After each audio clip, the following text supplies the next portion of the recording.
Yeah, Beth, some say that the Iditarod started last Monday in Fairbanks. Others may say the race is officially on now as the leaders have reached the unpredictable western coast. But today in Unalakleet, it was bluebird skies and very little wind for the arrival of Jesse Holmes and company, checking in just after 7 p.m. this evening and staying for just enough time to receive yet another award. This time it's the Ryanair Gold Coast Award, and he also stayed just long enough to receive a Peace on Earth pizza, of course. And he mentioned that he wished he could stay longer, but has a big challenge ahead of him on this last leg of the race as his lead dog Polar navigates the way.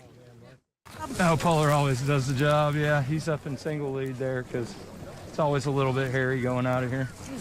Oh, I'm feeling happy. Just enjoying myself, you know. May as well be caught up in the moment, not what's 2 days down the line. So you got to think, you know, just been keeping the dog's speed correct and not letting them go too fast. Have a good one, guys.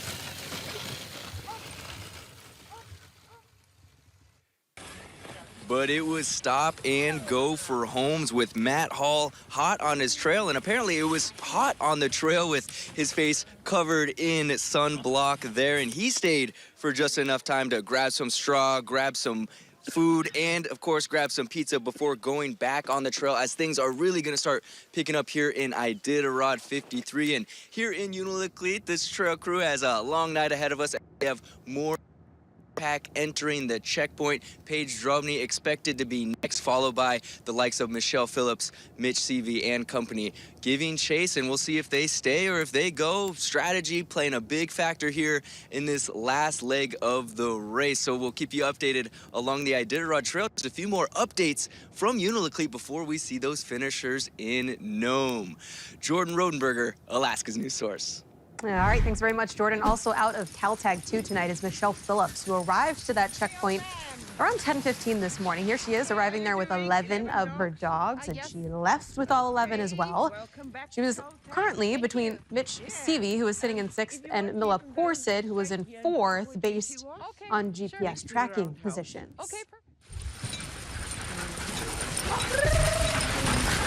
Hi, Mila.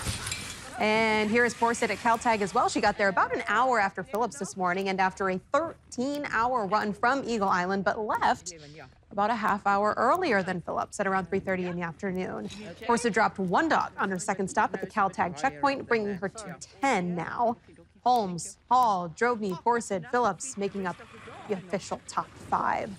And before we look at our favorite website of the day, maybe even the week, the month, Georgina Fernandez is telling us about a family that is chasing these mushers down the trail, following along from every checkpoint, making the trail a true family tradition. Yo, Jesse! Seeing these blood dog teams and their mushers up close, racing checkpoint to checkpoint can be a thrilling adventure. Go, go, go! But for Woodson Saunders and his family, it's a chance to travel by plane and see the race like very few others can, from some of the most remote checkpoints. Where are we? Grayling. As they root on the mushers and make sure they know their fans are rooting for them. Yo, Jesse! It's kind of become our spring break tradition. Traveling checkpoint by checkpoint as weather allows. I was like, well, why would you want to just watch the start and finish? Why not just follow the race all the way to Nome?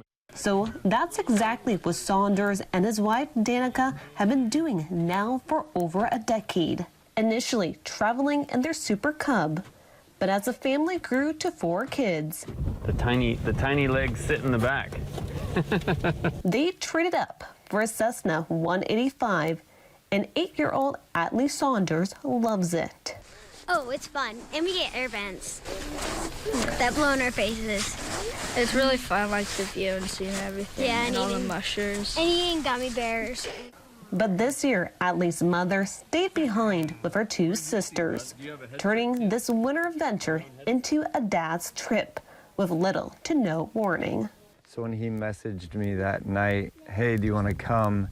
It was a scramble, but we knew like there's no opportunity like this that's going to come up again. And the excitement only got better when he told his two boys, Soren and Everest, about the trip they were about to take. As they were jumping up and down, yelling, super excited, couldn't believe it, just like, yeah, like Christmas all over again.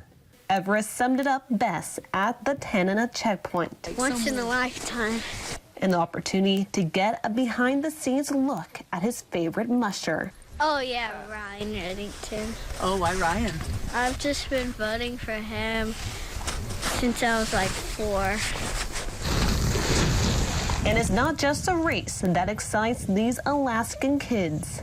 We made a snow fort, like a snow window, a wind window, and we like a wind block, and we made it out of snow blocks for mushers to come by. Yeah, And so that they take a can come rest. stay. And yeah, and we had snacks under it.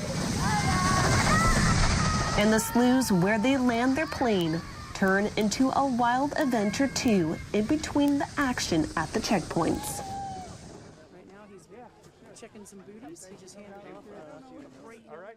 This is awesome. A once-in-a-lifetime experience playing out in real time, and one these kids may never forget. Because you get to talk to them and actually, like, be close up to them, not on a TV.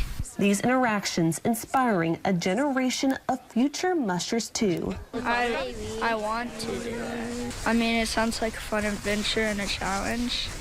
And if you've ever considered traveling the trail this way, these young friends will tell you it's definitely worth the effort. Fun, and you just get to go, and it's actually more fun than you think. And Because you just gotta like an try adventure. it out. Yeah. And you can do more stuff. Instead of just sitting in a house watching More TV. wilderness. Definitely more wilderness. Georgina Fernandez, Alaska's news source. Christmas every day. You heard it here. To Iditarod.com and the Iditarod Insider GPS tracker. Well, that, of course, is what you're looking at right now.